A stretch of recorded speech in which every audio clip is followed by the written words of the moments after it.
आज हम आपके सामने हड़प्पन सिविलाइजेशन का थर्ड पार्ट लेके आए हैं। इसके पहले भी 2 वीडियो आ चुके हैं। आप हमारे यूट्यूब चैनल रीडर क्लासेस पे आप जाके देख सकते हैं। पहले जो 2 वीडियो थे इनके बारे में आपको थोड़ा सा जानकारी दे देता हूँ। पहले वीडियो में आपको जो इम्पोर्टेंट साइट्स थी, जो इम्पोर्टेंट इंफॉर्मेशंस थी साइट के रिगार्डिंग, वो आपको दी गई थी। और जो सेकंड वीडियो था हमारा, उसमें जो इम्पोर्टेंट पर्सनैलिटीज़ थी जो हड़प्पा सिविलाइजेशन के लिए काफ़ी इम्पोर्टेंट है, जिन लोगों ने इसको फाउंड किया, जिन लोगों ने इसकी खुदाई करवाई, तो उस इंफॉर्मेशन से रिगार्डिंग फर्स्ट और सेकंड वीडियो देखी गई थी। अब यहाँ पे थर्ड जो वीडियो है, इसमें आपको काफ़ी सारी चीज़ें जो डीपली हैं वो थोड़ा सा देखने को मिलेगी, जैसे कि टाउन प्लानिंग हो गया, स्ट्रीट रोड्स कैसा था उनका, या फिर ड्रेनेज सिस्टम कैसा था। ठीक है, इन सभी टॉपिक पे हम बात करेंगे। अभी तक आपने हमारे चैनल को सब्सक्राइब नहीं किया तो अभी जल्दी से सब्सक्राइब कर लें, क्योंकि यहाँ पर आपको काफ़ी सारी जानकारी आपको उपलब्ध होती रहेंगी। डिटेल टॉपिक्स मिलते हैं जो आपके सभी कॉम्पिटिटिव एग्ज़ाम्स के लिए, या फिर आपका 12th हो, आपका हिस्ट्री से रिलेटेड कुछ हो, ज्योग्राफी से रिलेटेड हो, तो आपको सारी इन्फॉर्मेशन आपको मिलती रहेगी। अगर अभी तक आपने हमारे चैनल को सब्सक्राइब नहीं किया, आप सब्सक्राइब कर लो, और आप हमारे सोशल मीडिया प्लेटफॉर्म पे भी फॉलो कर सकते हैं। नमस्कार दोस्तों, मेरा नाम है सौरभ मुदगल और आपका रीडर क्लास में बहुत बहुत स्वागत है। इस टॉपिक में, जैसा कि मैंने आपको बताया कि इस टॉपिक में हम देखेंगे, सबसे पहले हम थोड़ा सा हिस्ट्री जानने की कोशिश करेंगे इसकी, जो हड़प्पा सिविलाइजेशन की है उसकी हिस्ट्री जानने की कोशिश करेंगे। और उसके बाद में देखेंगे हम टाउन प्लानिंग को, कि टाउन प्लानिंग उनकी कैसी थी, उसमें आर्ट के बारे में थोड़ा सा जानेंगे, ट्रेड एंड ट्रांसपोर्टेशन के बारे में देखेंगे, और राइटिंग और डिक्लाइन। ठीक है, इन सभी चीज़ों के बारे में आपको पता होना चाहिए। सबसे पहले बात करते हैं थोड़ा सा हिस्ट्री की। यहाँ पे आप देख सकते हैं, यहाँ पर रेल कंस्ट्रक्शन का काम चल रहा है, यहाँ पर ट्रैक्स बिछाए जा रहे हैं। तो देखिए, जब ये हड़प्पा सिविलाइजेशन यानी हड़प्पा सिटी की जब खोज हुई थी, तो हो क्या रहा था कि जब ब्रिटिश रूल के अंडर में एक रेलवे लाइन बिछाई जा रही थी, जो लाहौर से मुल्तान रेलवे कनेक्ट कर रही थी। अब यहीं पर से इनकी स्टोरी शुरू होती है। वहाँ पे जो अंग्रेज थे, वहाँ पे उन्हें कुछ ऐसे ब्रिक्स मिले जो वहाँ के लोकलाइट्स पीपल थे। तो ऐसा इन्फॉर्मेशन मिली कि वो ब्रिक्स आसपास से ही आ रही हैं, और वो पकी हुई ब्रिक्स थी, यानी बर्न ब्रिक्स मानी जाती हैं वो। ठीक है, अब इन ब्रिक्स को, जो आजकल की जैसे ईंटें होती हैं जो हम लोग घरों में यूज़ करते हैं, तो वैसी ही ब्रिक्स थी वो। तो इनको क्या होता है कि भट्टी में जो कच्ची मिट्टी होती है उसको भट्टी में पका के इसको बनाया जाता है। अब जब इनको ये बात, इनकी इन्फॉर्मेशन मिली, तो उनको डेफिनेटली श्योर हो गया कि यहाँ पर आसपास कोई ना कोई साइट्स है, और यहाँ पर उन्होंने खुदाई अभियान शुरू किया, जिसके बारे में हम देख चुके हैं। कनिंघम थे, आपके जॉन मार्शल थे, उसके बाद दयाराम साहनी और राखालदास बैनर्जी, उसके बाद भी बहुत सारे लोग आए जिन्होंने डिफरेंट डिफरेंट जगहों पर अपनी खुदाई शुरू की। ठीक है, अब हड़प्पा के बारे में हम पहले भी देख चुके हैं। हड़प्पा साहिवाल डिस्ट्रिक्ट में है, पंजाब पाकिस्तान, रावी नदी के तट पर है। और जो मोहनजोदारो है वो है लरकाना डिस्ट्रिक्ट में, सिंध पाकिस्तान, इंडस रिवर यानी सिंध रिवर पे। ठीक है, अब इसमें 2 टाउन होती है, टाउन प्लानिंग में हम पढ़ेंगे। इसमें दो टाउन मेजरली देखे जाते हैं। एक अपर टाउन, यहाँ पे मैं दिखा देता हूँ आपको, ये सिटाडल है, इसको सिटाडल कहते हैं। ठीक है, जो ये अपर टाउन है इसको सिटाडल कहेंगे।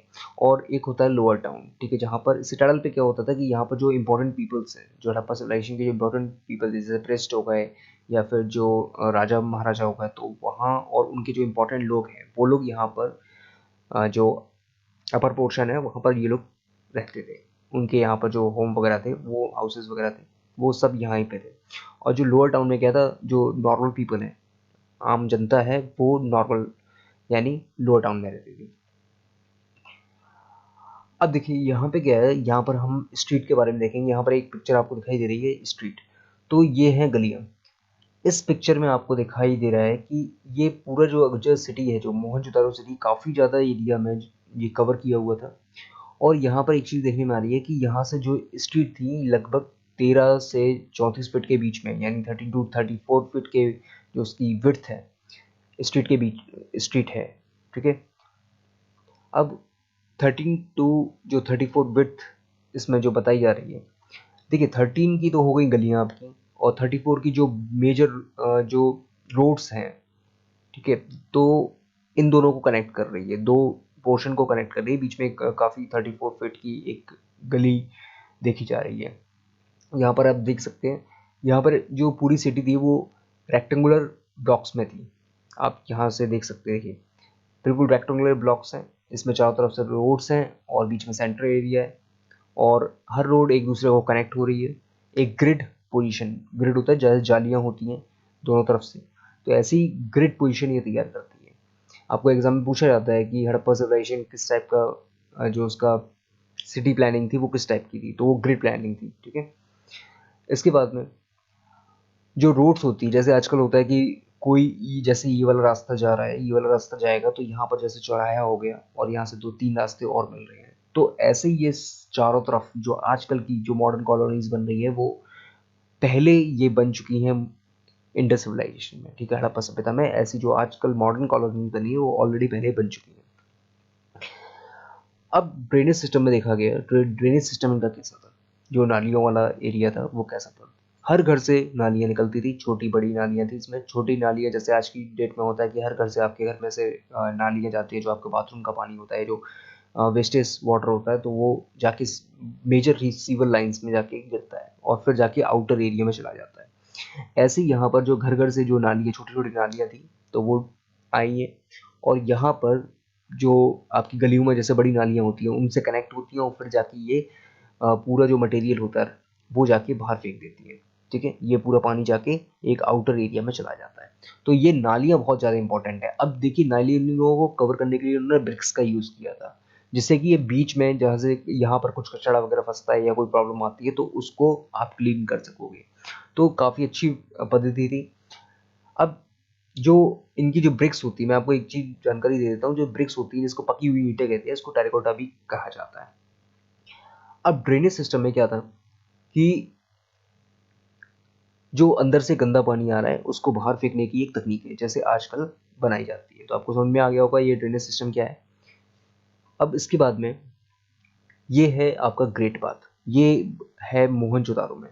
ठीक है, अब यहाँ पर देखिए एक स्विमिंग पूल है, यानी उस जमाने के लोग स्विमिंग पूल उनका होता था। अब ये नहीं कह सकते कि यहाँ पर जो स्विमिंग पूल है वो सिर्फ नहाने के लिए यूज़ किया जाता था। होता ये है कि जब ऐसा कोई कल्चर होता है तो कुछ जो पुरातत्व विभाग के लोग हैं वो ऐसा मानते हैं कि ये जो धार्मिक प्रतिष्ठान होते हैं, जैसे कोई पर्व पड़ गया, ठीक है, तो जब पूजाएं होती हैं तो बहुत सारे आज भी लोग कुछ कुंड टाइप के बने होते हैं, तो वहां पर वो लोग अपनी पूजा अर्चना करते हैं, ठीक है, प्रार्थनाएं करते हैं। तो यहाँ पर ऐसा लगता है कि जैसे यहाँ पर प्रार्थनाएं वगैरह की जाती थी और यहाँ पर नहाने का भी सिस्टम था। जैसे कुंभ के मेले भरे जाते हैं, तो कुंभ के मेले में क्या होता है कि गंगा स्नान होता है, तो ऐसे ही यहाँ पर किसी पर्वों के दौरान यहाँ पे लोग इकट्ठे होते थे और यहाँ पर स्नान वगैरह किया जाता था। अब ये देखिए दूसरे मैप में यहाँ पर दिखाई दे रहा है, यहाँ पर ब्लॉक्स दिखाई दे रहे हैं, जो यहाँ पर देखिए ये जो ब्लॉक्स आपको स्क्वायर शेप में दिखाई दे रहे हैं, यहाँ पर रूम्स हुआ करते थे। अब रूम्स जो है यहाँ पर देखिए ये रूम्स हुआ है। अब रूम्स में होता क्या था कि यहाँ पर चेंजिंग रूम भी थे और यहाँ पर सेपरेट जो वेल्व्स होते हैं, कुएं, तो यहाँ पर कुएं भी थे। अब यहाँ से जो कुओं से जो पानी यहाँ पर ट्रांसफर होता था, इसमें एक ऐसी फैसिलिटीज भी थी कि ऑटोमेटिकली कुएं से यहाँ ट्रांसफर पानी हो रहा है और जो गंदा पानी होता था उसको भी एक प्रोसेस के थ्रू बाहर निकाल दिया जाता था। तो इसमें आप ये कह सकते हैं कि इसमें ठंडा गर्म पानी दोनों टाइप की इसमें फैसिलिटी दी गई थी। अब इस ग्रेट बाथ टब का जो लेंथ पूछी जाती है आपके एग्जाम्स में, वो कितना है 11.8 मीटर, विड्थ कितनी है 7 पॉइंट। देखिए लेंथ क्या होता है, ये वाला एरिया जो है वो लेंथ का है, ठीक है, ये वाला जो एरिया है वो लेंथ का है। और विड्थ क्या है, विड्थ है ये, और हाइट क्या है, हाइट है ये, जो आपका सरफेस से लेके जो हाइट जा रही है, ठीक है। 2.4 मीटर है इसकी हाइट, विड्थ है 7.1 मीटर और लेंथ है 11.8 मीटर।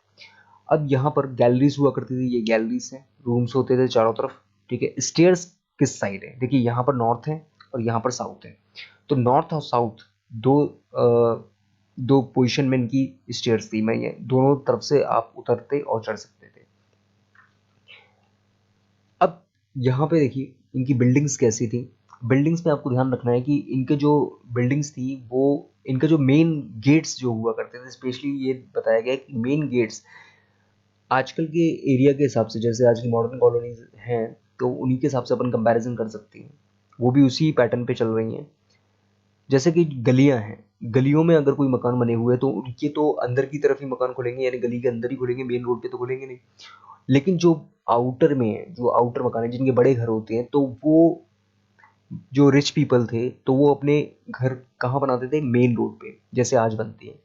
तो उनके जो दरवाजे हुआ करते थे वो बाहर की तरफ खोलते थे या मेन रोड की तरफ खोलते थे, जबकि जो इनर एरिया है, ठीक है, जिसमें थोड़ा मीडियम फैमिली रह रही है, तो इनके दरवाजे गलियों की तरफ खुलते थे, ठीक है, एकदम डायरेक्टली मेन रोड की तरफ नहीं खुलते थे।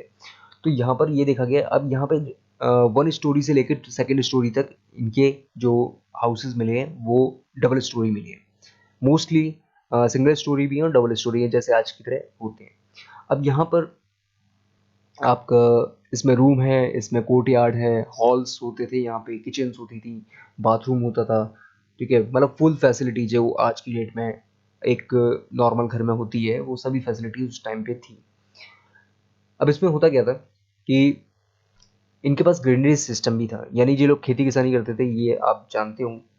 अब खेती किसानी में क्या होता था कि मैं आपको कुछ जानकारियाँ दे देता हूँ कि इसमें एक एरिया मिला है जो मोहनजोदारो में है। उसमें क्या है कि 47.71 मीटर्स लॉन्ग और 15.23 मीटर वाइड, इसमें एक ग्रीनरी एरिया मिला हुआ है। कहाँ पर? मोहनजोदारो में, जो सबसे लार्जेस्ट बिल्डिंग मानी गई है। इसमें 2 रोज हैं और 6 ग्रेनरीज, जो कालीबंगन से सॉरी 6 ग्रेनरीज हैं इसमें, जिसमें आपका धान वगैरह रखी जाती थी, जिनके फसलें वगैरह होती थी वो स्टोर किया जाता था वहाँ पर। आपने देखा होगा कि पुराने ज़माने में जो फसलों की कुटाई होती थी वो एक पत्थर की शिला होती थी, स्टोन होता था, तो उस पर वो लोग कूटते थे, वहाँ पर स्टोर करते थे। तो ऐसे ही यहाँ पर ये इस पे कुटाई भी होती थी और यहाँ पर पिलर्स भी थे, तो वहाँ पर स्टोर भी किया जाता था। मौसम जब खराब होता था वहाँ पर ब्रिक्स से इनको कवर कर दिया जाता था। अब यहाँ पे एक चीज़ और इम्पोर्टेंट बात ये आती है ग्रीनरीज में कि यहाँ पर देखिए, अगर पूछा जाता है कि जुते हुए खेत, देखिए खेत जोतते हैं तभी हम उसमें बीज वगैरह डालते हैं, तो वो पेड़ वगैरह वो पौधा बन जाता है, फसलें हो जाती हैं। तो जो जुते हुए खेत अगर पूछा जाए कभी, तो जुते हुए खेत कहाँ पे मिले थे, तो वो आप जो मार्क करेंगे वो कालीबंगन। कालीबंगन कहाँ पर पड़ता है? राजस्थान के नॉर्थ एरिया में, ठीक है, हनुमानगढ़ में। अब अगर पूछा जाए कि अग्नि कुंड के साक्ष्य कहाँ मिले हैं, अग्नि कुंड यानी जहाँ पर हवन वगैरह किया जाता था, तो उसके साक्ष्य कहाँ मिले? तो ये कालीबंगन और लोथल, यानी कालीबंगन कहाँ पर? आपका राजस्थान, और लोथल कहाँ पर? गुजरात। इनकी मुख्य फसल क्या थी? ये भी एक इंपॉर्टेंट क्वेश्चन है। इनकी मुख्य फसल क्या थी? ये लोग बेसिकली, वैसे तो बहुत सारी फसलें उगाते थे, लेकिन इनका जो बेसिक फसल थी वो थी कौन सी? गेहूं और जौ। ये 2 फसलें ये ज़्यादा प्रेफर देते थे। लेकिन ये इनको कपास का क्योंकि अच्छा नॉलेज था, ये कपास को एक्सपोर्ट ज़्यादा करते थे। उगाते कपास भी थे, लेकिन इसको एक्सपोर्ट्स में ज़्यादा यूज़ करते थे, दूसरे देशों को बेचते थे। और ऐसा नहीं है कि दूसरे देशों को सिर्फ हम लोग कपास ही दे रहे हैं, उसके अलावा हम लोग जो जानवर होते थे उनका भी सौदा करते थे। अब यहाँ पर एक चीज़ देखी गई कि जो जैसे कि कुछ फेस्टिवल होता है या इनका जो अपने अपने यहाँ होता है कि फेस्टिवल में हम लोग क्या करते हैं, मिठाई वगैरह खाते हैं। तो यहाँ पर एक चीज़ और देखी गई, यहाँ पर मिठाई का यूज़ नहीं होता था उस टाइम पे। जो इनके लिए मिठाई होती थी तो वो उनके लिए होता था शहद यानी हनी, तो वो शहद का ज़्यादा यूज़ करते थे। ये चीज़ भी आपको याद रखना है। इसके बाद में चावल के दाने के अगर साक्ष्य पूछे जाए कि इसके सैंपल्स कहाँ पे मिले, चावल के दाने, तो चावल के दाने के जो सैंपल्स मिले हैं वो है रंगपुर। आपने देखा होगा कि रंगपुर कहाँ पर पड़ता है? रंग आपका पड़ता है गुजरात में। रंगपुर और लोथल, ये दोनों एरिया, लोथल भी गुजरात में है और लोथल एक बंदरगाह भी है, ठीक है, पोर्ट कहते हैं। तो ये दोनों एरिया में चावल के साक्ष्य मिले हैं, ठीक है, इनके क्लूज मिले हैं। एक मिट्टी का हल भी मिला है यहाँ पे, ठीक है, खेती बाड़ी से रिलेटेड ही मैं बता रहा हूँ, ग्रीनरी से रिलेटेड बता रहा हूँ आपको, तो आप ये पॉइंट को थोड़ा सा याद रखिएगा क्योंकि ये पूछे जाते हैं एग्जाम में कई बार, कंपटीशन एग्जाम में भी पूछे जाते हैं, एनसीईआरटी में भी पूछे जाते हैं, आपके जो 12th लेवल की परीक्षा है उनमें भी। तो इसमें जो एक खिलौने रूप का हल मिला है, जैसे छोटे टॉयज होती है, तो उसमें एक हल की तस्वीर है। अब उस हल वो मिला कहाँ पर है? वो मिला है बनवाली में। बनवाली कहाँ पड़ता है? हरियाणा। हरियाणा में एक जगह है बनवाली, जो मैंने साइट से आपको बताई थी, फर्स्ट आपकी वीडियो में आप देख सकते हो। तो वहाँ पर हल का साक्ष्य मिला है, वहाँ पर पता चला है कि हल से उनको नॉलेज थी कि वो हल से खेती करते थे। आगे देखते हैं। अब इसमें आर्ट में अगर हम देखें तो आर्ट में हम एक क्या समझ में आता है, ये लोग पहली बात काफ़ी ज़्यादा आर्टिस्ट मिजाज के थे, और इनका जो कल्चर था, इनका वैसे तो ये बिजनेस प्रोफेशन में थे, लेकिन इनमें कलाएं भी थी, क्योंकि देखिए कोई चीज़ सामान बनेगा तभी तो बिकेगा, सामान अच्छा नहीं बनेगा तो बिकेगा कहाँ से। तो यहाँ पर ये लोग बहुत सारी मूर्तियाँ बनाते थे, सील्स बनाते थे, और आपकी गोल्डन ज्वेलरी है, ये देखिए यहाँ पर गोल्डन ज्वेलरी है, ये इसमें जो पोर्ट है, तो इसमें ये क्या करते थे, पेंटिंग्स वगैरह बनाते थे। और एक चीज़ और मैं आपको बता दूँ, इसमें ब्लैक और स्पेशली फॉर रेड कलर इसमें ज़्यादा यूज़ किया जाता था इस पेंटिंग्स बनाने में। यहाँ पर एक ब्रॉन्ज की एक मूर्ति मिली है उनको, जो मोहनजोदाड़ो से मिली है। तो ब्रॉन्ज की मूर्ति ये बहुत इंपॉर्टेंट, डांसिंग गर्ल इसे कहा जाता है। तो ये इंपॉर्टेंट आपको पूछा जाता है कि डांसिंग गर्ल की मूर्ति जो है ब्रॉन्ज की, वो कहाँ पर मिली है, वो आप बताएंगे मोहनजोदाड़ो। ये हड़प्पा से एक प्रिस्ट की मूर्ति मिली। तो इनका ये मानना था कि यहाँ पर देखिए, यहाँ पर पहली बात तो मंदिर के कोई साक्ष्य नहीं मिले। जैसे अपने यहाँ होते हैं कि टेम्पल्स वगैरह के, तो टेम्पल्स हो गए या जो जहाँ पर आप लोग प्रार्थना करते हैं, तो वहाँ पे जो साक्ष्य वगैरह मिलते हैं, तो ऐसा कुछ नहीं मिला है यहाँ पे। यहाँ पर देखिए पूजा होती थी, लेकिन यहाँ पर जहाँ तक, क्योंकि मंदिर के साक्ष्य नहीं मिले, कोई मूर्ति ऐसी नहीं मिली है जिसमें शिव या किसी देवी देवता के बारे में बताया गया हो। यहाँ पर बेसिकली नेचर की पूजा की जाती थी। नेचर जो नेचुरल सोर्सेज होती हैं उनकी पूजा की जाती है, जैसे नदी हो गई या आपके फॉरेस्ट हो गए, एनिमल्स हो गए, ठीक है। तो इनकी पूजा ज़्यादा की जाती थी, ठीक है। अब यहाँ पर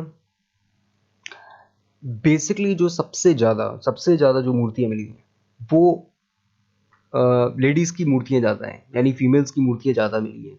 तो इससे जो हमारे आर्कोलॉजिस्ट हैं वो ये बात मानते हैं कि यहाँ पर जो एक पूरा समुदाय होता था, वो स्त्रियों को ज़्यादा सम्मान देता था, ठीक है। वो उसको हम कहते हैं कि मातृ प्रधान यहाँ का पूरा शासन हुआ करता था। यहाँ पर स्त्रियों को ज़्यादा सम्मान दिया जाता था। यहाँ पर एक हल भी मिला है, ये बैलगाड़ी देखिए आप, कैरेक्टर कैरेक्टर देख रहे हैं, इसमें एक व्यक्ति बैठा हुआ है और ये इसकी बग्गी है। ये एक ऐसा हल भी मिला है यहाँ पे। तो यहाँ पर भी बहुत सारी चीज़ें देखने को मिली हैं। अब इसमें एक चीज़ और है कि इसमें आर्ट में ये लोग एंटरटेनमेंट, अगर बात की जाए एंटरटेनमेंट की, तो एंटरटेनमेंट में ये लोग फिशिंग करते थे और हंटिंग करते थे। हंटिंग आपका शिकार वगैरह खेलना, और जानवरों के बीच में लड़ाई भी करवाते थे, उससे भी उनका एंटरटेनमेंट होता था। काफ़ी सारे आपने मूवीज़ में देखा होगा, जानवरों के बीच में जैसे दो मुर्गों के बीच में लड़ाई करवा दी, या दो डॉग्स के बीच में लड़ाई करवा रहे हैं। तो ऐसे बहुत सारे जानवर इनके पास थे, तो बैलों के बीच में लड़ाई करवा रहे हैं। तो इससे इनका एंटरटेनमेंट होता था। और एक चीज़ और खेलते थे, जैसे आज की डेट में हम लोग लूडो खेलते हैं, ठीक है, पासे वाला जो होता था ना पहले, तो पासा फेंकते हैं, उसमें 6 नंबर आता है, 4 नंबर आता है। तो ऐसे वो लोग एक तरीके से लूडो भी खेलते थे, जिसको हम लोग अ, जो चौपड़ चौपड़ कहा जाता है उसे, ठीक है। तो आपने देखा होगा महाभारत में शकुनी मामा, ऐसे उनके पास डाइस होती हैं, तो डाइस वो फेंकते हैं, ब्लॉक्स बने रहते हैं, तो डाइस जब जाते हैं उस पर नंबर होता है। तो ऐसे ये लोग भी इंटरटेनमेंट करते थे। अब इनका ट्रांसपोर्टेशन कैसा होता, देखिए ये आपने पूरे जो इंडस सिविलाइजेशन है, इस इंडस सिविलाइजेशन में साफ तौर पे ये बात बताया जाता है, ये लोग बिजनेस में ज़्यादा इंटरेस्टेड, इनका बिजनेस में सबसे ज़्यादा ध्यान था। ये व्यापारी थे प्रमुख तरीके से, ये कोई वॉरियर नहीं थे। इनमें वॉरियर के बारे में जानकारी बहुत माइनर में है, थोड़ी सिक्योरिटी वगैरह ज़रूर रखते थे, लेकिन ये वॉरियर्स किस्म के नहीं थे, बिजनेसमैन हम लोग कहते हैं इसे। अब इसमें ये लोग व्यापार करते थे किससे, जो दूसरे देशों के जो लोग हैं, उनकी जो सिविलाइजेशन है, उनके साथ में जो वहाँ के किंग हैं, उनके साथ में ये लोग अपना ट्रांसपोर्टेशन एक्सपोर्ट इंपोर्ट करते रहते हैं। अब ये लोग एक्सपोर्ट इंपोर्ट करते कैसे थे, देखिए बाहर से जब ये लोग, अपने यहाँ से तो कॉटन जा रहे हैं, ठीक है, एनिमल सप्लाईज किए जा रहे हैं। अब बाहर से जब लोग ये लोग चीज़ें मंगा रहे हैं, तो कहाँ कहाँ से ये वो चीज़ें मंगाते थे, जो भी इनकी इंपॉर्टेंट चीज़ें। अब देखिए तांबा, एक होता है तांबा, कॉपर कहते हैं उसे। तो कॉपर वगैरह जो आता था, वो जैसे बलूचिस्तान है, बलूचिस्तान आपने देखा होगा, पाकिस्तान के जो एरिया है, जो साउथ एरिया है, साउथ वेस्ट, तो बलूचिस्तान के एरिया से ये लोग तांबा मंगाते थे, ओमान, ठीक है। और चांदी मंगाते थे ये लोग, सिल्वर। यहाँ पर आयरन अभी खोजा नहीं गया है, आयरन बाद में आएगा, वैदिक सभ्यता में आता है वो। तो यहाँ पर आयरन के बारे में इनको ज़्यादा जानकारी नहीं थी। और ये लोग चांदी मंगाते थे अफगानिस्तान से, चांदी आती थी। अफगानिस्तान आपका जो अब पाकिस्तान का जो वेस्टर्न पार्ट है वो अफगानिस्तान का एरिया है। सोना आता था, ठीक है। और इनका अफगानिस्तान से व्यापार था।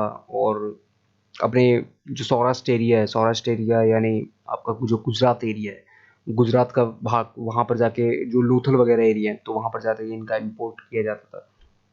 मेसोपोटामिया जो आपने पढ़ा होगा, मेसोपोटामिया की सभ्यता हुआ करती थी, वहाँ से भी ये लोग काफ़ी सारा इम्पोर्ट करते थे। ईरान है, इराक है, तो ये ऐसी कुछ इम्पोर्टेंट एरियाज़ हैं जहाँ से ये लोग इम्पोर्ट एक्सपोर्ट पानी के माध्यम से ज़्यादा करते थे, ठीक है। और जो डायरेक्टली, इसमें दोनों टाइप का देखा जाता है।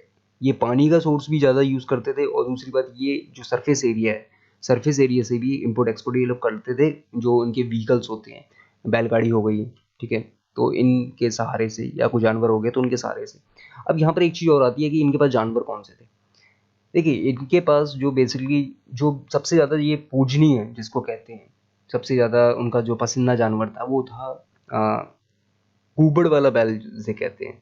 या यहाँ पे देखिए एक फोटो दिखाई दे रहा है, ये देखिए इसका ये बैल है, और यहाँ पर एक उसका कुबड़ बना हुआ है, ठीक है।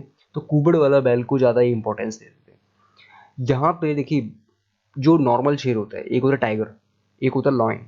तो यहाँ पे टाइगर के तो क्लू मिले हैं कि ये लोग टाइगर से परिचित थे, लेकिन लॉयन के क्लू नहीं मिले यहाँ पे कि इन्होंने, जो बब्बर शेर होता है, ठीक है, एशियन लॉयन जिसे कहा जाता है, तो इस टाइप का कोई भी इनको क्लू नहीं मिला है। तो इन्होंने अपनी जो सील्स हैं, ये सील्स हैं जो बिजनेस में यूज़ की जाती थी। जैसे आज की डेट में हम लोग ट्रेडिंग करते हैं तो बिल बनाते हैं, ठीक है, अपना मोहर लगाते हैं, अपना लोगो लगाते हैं, अपने कंपनी का, ट्रेडिंग का, कंपनी का नाम लगाते हैं। ऐसे ही ये लोग, ये डिफरेंट डिफरेंट टाइप्स ऑफ जो सील्स होती है, वो डिफरेंट डिफरेंट प्रोडक्ट और डिफरेंट डिफरेंट बिजनेस कंपनीज जो उस टाइम पे होती थी उनकी, तो इन सीलों से वो लोग पहचानते थे कि हाँ, ये सील किस व्यक्ति की है, ठीक है, या किस कंपनी की है।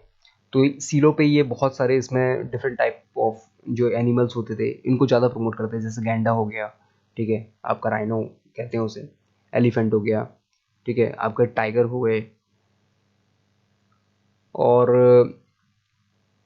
आपका ये बैल हो गया यानी ऑक्स हो गया, ठीक है। तो ऐसी चीज़ों को ज़्यादा वो प्रमोट करते थे। अब एक चीज़ और आप देखें कि यहाँ पर जो पोर्ट होती हैं, अब इसमें पोर्ट पूछे जाते हैं कि इसमें डॉक पोर्ट कहाँ पर है, यहाँ पे इनका जहाज़ों का मेंटेनेंस किया जाता, तो जो शिपिंग के थ्रू जो जहाज आते थे वो कहाँ पर मिलेंगे। एक तो आपको गुजरात में मिलेंगे, गुजरात में लोथल इनका जो सबसे बड़ा सेंटर था माल उतारने का और विदेशी व्यापार करने का, पानी के सहारे, समुद्र के सहारे। और इसमें एक हो गया लोथल, हो गया सुरकांगडोर हो गया, ये आपका बलूचिस्तान का साउथर्न एरिया है, ईरान के पास में लगा हुआ है। और आपका सुरकुत्ता, सुरकुत्ता आपका गुजरात में ही है। तो ये 3 सेंटर मेजर थे जो शिपिंग के लिए ज़्यादा यूज़ होते थे, ठीक है। यहाँ से ज़्यादातर शिप वगैरह अपना एक्सपोर्ट इम्पोर्ट करते थे। अब यहाँ पर देखिए, राइटिंग का अगर देखा जाए तो यहाँ पर आपको दिखाई दे रहा होगा, यहाँ पर आपको कुछ लैंग्वेजेस सी दिखाई दे रही है। ये देखिए यहाँ पे कुछ लैंग्वेजेस है। एक चीज़ मैं आपको बता दूं कि पहली बात तो इस लैंग्वेजों को अभी पढ़ा नहीं जा सका है, ठीक है। इसमें पढ़ने में सफलता हासिल नहीं हुई है पूरी तरीके से। इनमें कुछ ही वर्ड्स बस ये लोग देख चुके हैं, थोड़ी बहुत जानकारी है, लेकिन पूरी तरह से इसको अभी ट्रांसलेट नहीं किया गया है। इसके लिए काम चालू है अभी भी। जितने भी आर्कोलॉजिस्ट हैं वो उसको ट्रांसलेट करने में लगे हुए। अब देखिए, ये जो व्यक्ति है, ये इसमें एक फोटो जो दिखाई दे रहा है आपको, इसमें सीन वगैरह लगे हुए हैं, एक व्यक्ति बैठा हुआ है। इस व्यक्ति को पशुपतिनाथ कहा गया है। क्या कहा गया है? पशुपतिनाथ। अब पशुपतिनाथ यानी एक ऐसा व्यक्ति, बाद में चल के इन्हीं पशुपतिनाथ को, जब हम वैदिक सभ्यता पढ़ेंगे तो इन्हीं पशुपतिनाथ को हम लोग शिव कहेंगे बाद में जाके।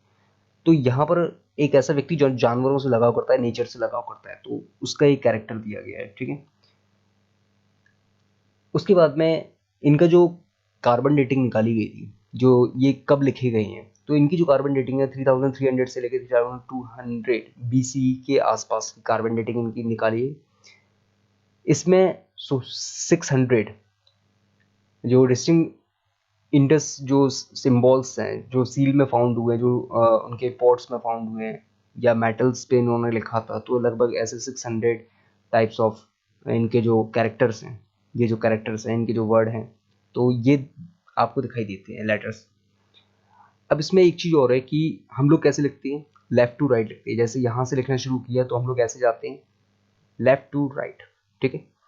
ये लोग क्या करते हैं, जो उनके जो कैरेक्टर लिखे गए हैं, जो पता चला है, ये राइट टू लेफ्ट लिखते हैं, यानी यहाँ से लिखना शुरू करेंगे और इस तरफ को जाएंगे। अगर एक ही लाइन में उनको लिखना है तो यहाँ से शुरू करेंगे, यहाँ जाएंगे। लेकिन अगर लाइन चेंज हो जाती है, उनका वो सेंटेंस अभी खत्म नहीं हुआ है, तो फिर क्या करेंगे, अपन लोग क्या करते हैं कि यहाँ से शुरू करते हैं, यहाँ खत्म करते हैं, फिर जो चेंज होगा फिर सेकंड लाइन में आएंगे, फिर यहाँ से शुरू करेंगे, फिर यहाँ खत्म करेंगे, फिर यहाँ से शुरू करेंगे, यहाँ खत्म करेंगे। ये लोग ऐसा नहीं करते। ये लोग क्या करते थे कि राइट से शुरू करेंगे, फर्स्ट लाइन अगर लिखनी है, यहाँ पे आके खत्म कर दिए लेफ्ट पे। अब अगर ये कंटिन्यू लाइन है, अगर इस चीज को कंटिन्यू किया जा रहा है, तो ये यहीं से स्टार्ट करेंगे, यानी फिर ये लेफ्ट टू राइट चलेंगे। फिर कंटिन्यू अगर होता है तो ये फिर से राइट टू लेफ्ट चलेंगे, फिर ये लेफ्ट टू राइट चलेंगे। तो जिगजैग वे एक तरीके से तैयार किया जाता है। सिंगल जो सेंटेंस है उसको तो आपको लेफ्ट टू राइट ही लिखना पड़ेगा, सॉरी राइट टू लेफ्ट लिखना पड़ेगा। और जो अगर सेंटेंस काफ़ी बड़ा है, एक लाइन में नहीं आ रहा, तो उसको पहले राइट टू लेफ्ट, फिर लेफ्ट टू राइट, ठीक है। इसके बाद मैं आपको और चीज़ें मैं बता देता हूँ। इसमें एक सेल खड़ी, ठीक है, एक सेल खड़ी, जो इसमें पत्थर यूज़ हो रहा है वो सेल खड़ी है, ठीक है। अब इसके बाद में इनका जो पतन का कारण था, ठीक है, डिक्लाइन जो था, कि ये सभ्यता खत्म कैसे हुई है। एक चीज़ मैं आपको बता देता हूँ कि यहाँ पर आयरन की खोज नहीं हुई है, मैंने आपको 2-3 बार बता चुका हूँ उस बारे में। आयरन की खोज हुई है जब इनका डिक्लाइन हो गया, जब वैदिक सभ्यता आई है। आर्यंस, आर्यंस के बारे में हम पढ़ेंगे आगे। जब आर्यंस इन्वेड हुआ है यहाँ पे, तो उसके बाद सारे वेद वगैरह जब लिखे गए हैं, तो तब जाके बेसिकली आयरन की खोज मानी गई है। यानी इनको आयरन का नॉलेज नहीं था, इनको कॉपर, ब्रॉन्ज वगैरह, टिन का नॉलेज था, सिल्वर का नॉलेज था और गोल्ड का भी नॉलेज था, ठीक है। अब डिक्लाइन क्या है, ये सभ्यता खत्म कैसे हुई। अब ये सभ्यता खत्म करने के लिए जो एक्सपर्ट्स हैं उनकी अलग अलग सलाह है। बहुत सारे लोग ने अपनी बात कही इस मामले में। तो कुछ लोगों का मानना है कि ये सभ्यता इसलिए खत्म हुई क्योंकि जो इंडस है उसमें बार बार बाढ़ आती थी, और बाढ़ से वो शहर डूब जाता था, और फाइनली धीरे धीरे उनकी जनसंख्या घटती चली गई, और एक समय पे इतनी तेज बाढ़ आई कि पूरा का पूरा शहर डूब गया। तो एक कारण तो ये बताया जाता है कि डिक्लाइन का, कि फ्लड आने से पूरा का पूरा शहर तबाह हो गया था। सेकंड, अर्थक्वेक आया। कुछ लोगों का मानना यह है कि अर्थक्वेक की वजह से ये पूरा का पूरा जमीन धसक गई, और इसमें समय अनुसार इस पे मिट्टी की परत ऊपर से चढ़ती चली गई, इसके मकान टूट गए, बिखरे हुए मिले। तो अर्थक्वेक भी एक संभावना बताई जाती है। तीसरा, इनका एक मानना ये भी है कि यहाँ पे भूस्खलन हुआ है, सूखा सूखा पड़ गया है, मतलब अनाज वगैरह नहीं हुआ है, ठीक है। लगातार कई सालों तक यहाँ पर भुखमरी का शिकार होने लगे, तो लोग मरने लगे, या फिर कोई जैसे भी कोरोना चल रहा है, ठीक है, एपिडेमिक जो है वो कभी क्या चल रहा है, कोरोना, बहुत सारे लोग मारे गए। वहाँ पर भी शायद ऐसी कोई महामारी हो, कोई ऐसा एपिडेमिक आया हो जिसकी वजह से बहुत सारे लोग एक साथ मरना शुरू हो गए। और हो भी सकता है, ये पॉसिबिलिटीज हैं इसकी, कि एपिडेमिक हो सकता है उस टाइम पे। या फिर सूखे से भी, आपके बारिश टाइम से नहीं होना, ठीक है, तो सूखा पड़ जाएगा, खेती कैसे करोगे आप। तो ये भी एक सारी समस्या हो सकती है। लेकिन जो ज़्यादातर लोग मानते हैं, जो ज़्यादातर जिन लोगों की सहमति है, या तो वो फ्लड पे है कि बाढ़ आई है, क्योंकि बाढ़ आती थी लगातार, वहाँ पे बाढ़ आई है, तो जिसकी वजह से बहुत लोगों ने वहाँ पर, जो मैंने आपको बताया कि बहुत सारे उसमें कुएं वगैरह फाउंड किए गए हैं। तो लेकिन जो कुछ लोग, कुछ एक्सपर्ट जो हैं, वो ये मानते हैं कि आर्यंस अटैक हुआ है। आर्यंस यानी सेंट्रल एशिया से कुछ टीम्स आई हैं, जो वॉरियर्स थे, उन लोगों ने अटैक किया है यहाँ पे, ठीक है। उन लोगों ने इस चीज़ को पूरी तरह से डिस्ट्रॉय किया है, उन्होंने मारा है, और उनको बहुत ज़्यादा नुकसान पहुंचाया है। ये पूरे किले वगैरह जो इनके थे, जो इनके मकान वगैरह थे, उनको लूटा है, और बुरी तरह से तबाह करके ये लोग आगे बढ़े हैं। क्योंकि इनके जस्ट बाद इंडस सिविलाइजेशन जैसे ही खत्म हुई है, उसके कुछ ही साल बाद आर्यंस के बारे में जाना गया है, जिसमें आपके बाद में जो के वेद लिखे गए हैं, ठीक है। तो आर्यंस अगर आए हैं तो बहुत सारे लोग यही मानते हैं कि आर्यंस के बाद, सॉरी, हड़प्पा सिविलाइजेशन को जो ख़त्म करने का जो मेन